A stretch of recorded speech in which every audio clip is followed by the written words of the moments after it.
И все же дистант далеко не везде и не всегда проходил с проблемами. Есть и позитивные примеры. Один из них в Ухте.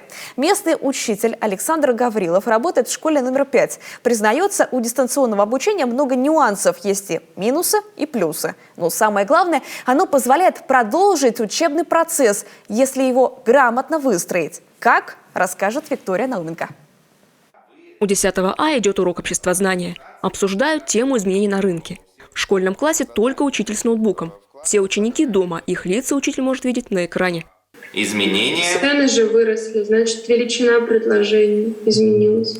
Привычных школьных звонков сейчас нет, но все придерживаются четкого расписания. Самое главное в условиях дистанционного обучения – правильно распределять время, считает Александр Гаврилов. От этого зависит здоровье ребенка. Представление о том, что учиться на удаленке детям легче, потому что они находятся дома, ошибочно. Много проводит времени за компьютером, это действует как минимум на глаза.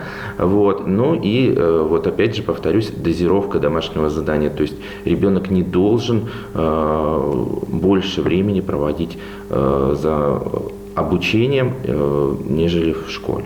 Контроль за распределением времени учеников в домашних условиях ложится на родителей. Зачастую это непросто, нужна самодисциплина, которая есть далеко не у каждого ребенка, тем более младшего школьного возраста. Мама двоих учеников 5 и 10 классов школы номер 5 Ольга Барчук знает об этом не понаслышке. Когда они ходят в школу, они здесь общаются и занимаются. То есть им,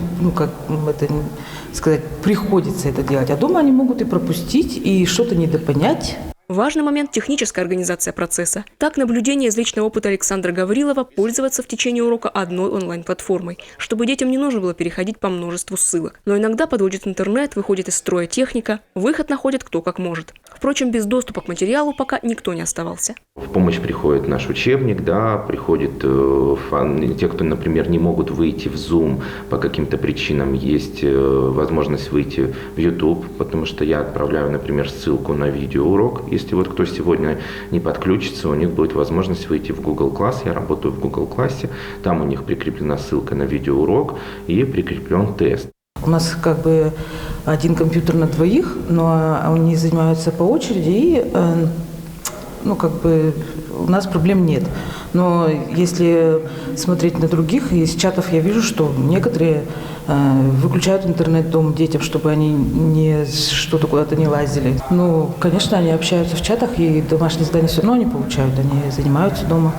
Сами ученики сходятся на мнении, что дистант – это удобно, но очное обучение лучше.